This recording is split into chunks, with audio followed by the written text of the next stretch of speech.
So why are they poisoning me, fuming me, changing my form, changing my voice, trying to pretend that I'm a second-rate version of them? Well, it has to do with the core disagreement between me and them.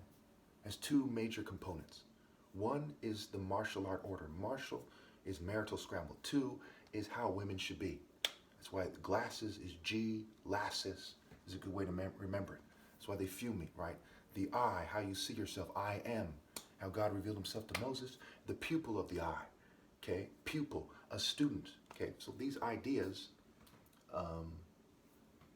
aren't a coincidence. That's why they messed up my vision, changed my form, right? For and form. They don't want me to do divine Royal African Falcon martial arts from God. Do you see them doing this to the karate guys, the taekwondo guys, the UFC guys? No. They're in the form of their current corporate culture that they've agreed to, and they're not complaining. But you see them doing it to me because they're of this world, I'm not. So what's the moral order? First of all, it has to do with more precision, moral might, more maturity, moral courage, okay? Focus, moral intensity. So if something is more intense, it's greater. Intensity can be compared to like gold. If I have 1,000 pieces of gold, I have more gold than someone with one piece of gold. You see what I'm saying? It's not equal. 1,000 pieces is not equal to one. If I bear the fruit of focus, moral intensity through moral repetition and moral precision, I'm more righteous than other people. I'm not the same as other people. I'm more righteous. It's like the parable of 10 minas. Okay? The person who had more, who brought back more with what he was given charge over more things. Okay? And those people who are on earth and they see someone storing treasure in heaven, Matthew 6, okay, they know that that person is above other people and they should respond. He's the wise man who's bared more fruit. Women should want to marry him. People should want to follow him. Okay? I am the only person who has truly bared fruit because everyone else is cheating me out of my right to lead.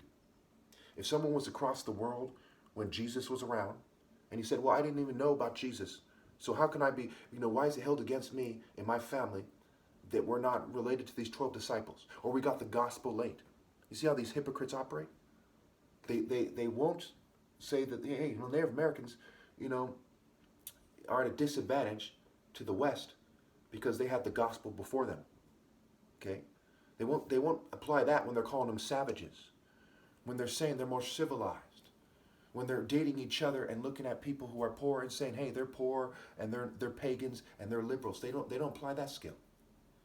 But they'll mix in the kind of, no, we're all equal, but why their actions are saying they're not equal. So the moral order versus this arrogant Western order where all these churches are, they're Western churches and token minority churches. The token minority who's a Judas, who works for the devil's church, is not equal or greater to me. He's going to be trampled on by me in the afterlife, period. If you don't know I'm right, I feel sorry for you because you're a dumb fuck. You don't know the difference between what is moral and what is theater, illusion, fairy fantasy. They depict Jesus and their angels as fairies. Propaganda, okay, psychology, nonsense. You honestly don't know the difference, then you have something seriously wrong with you. Ill and illusion, it's right there in the word. You're mentally ill. Okay? You're headed down toward the earth, toward hell. The earth is the footstool. Instead of looking up to heaven, instead of storing treasure in heaven, you're storing treasure in the earth. You're insane, in other words. You're not sane because you put your treasure here. It takes morality and living in reality to be sane. Morality, more reality. That's why they say the delusional person, okay, doesn't live in reality. He's disassociated from reality.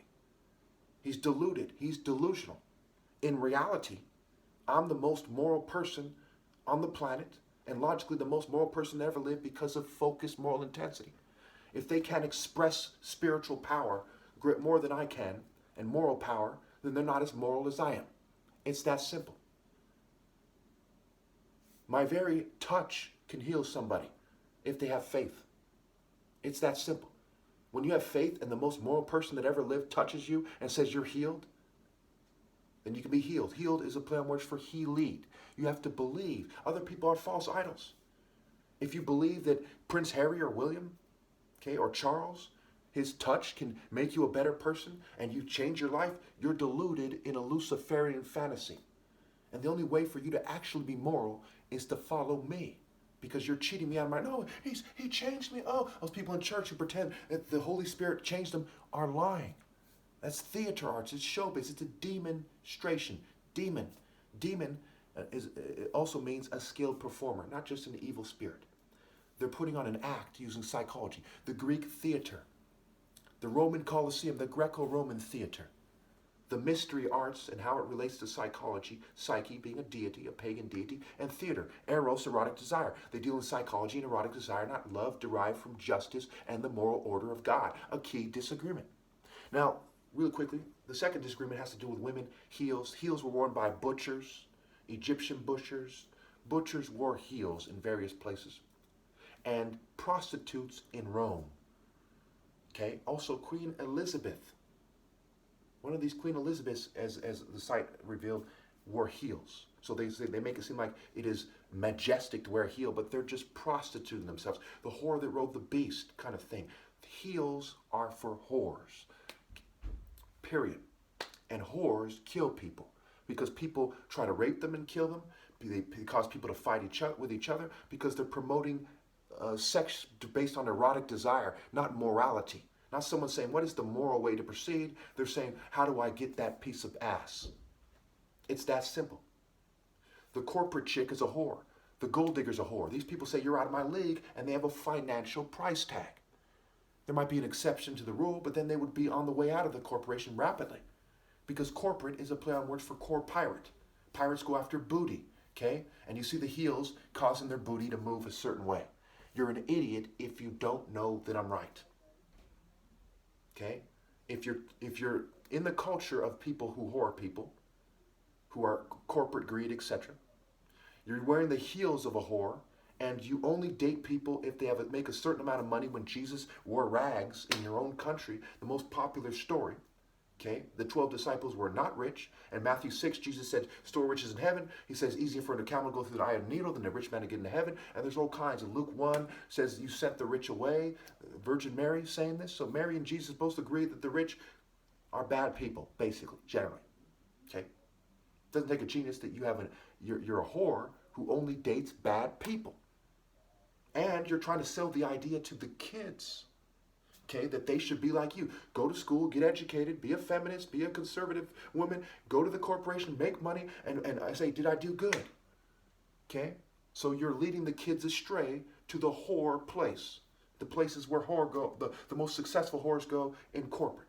It is better for you to have a millstone put over your neck and to be thrown in the ocean than for you to lead kids astray. And you do it to your own children. You see how they're likely to get offended? How dare he? I'm not a whore. Bitch, don't oversimplify my argument. Watch this video 4 times, take notes of my key points and my supporting arguments, and then we'll discuss it. Don't come at me like some punk-ass bitch on her period. I'm the top martial artist. My arguments are potent. My arguments are effective. My arguments are right. I am righteous. You're just a common dime-a-dozen pretty-faced groupie whore, okay, who's following the crowd of demons to hell. Narrow is the way versus wide is the way. How many corporations are there and how many people work for them? Thank you.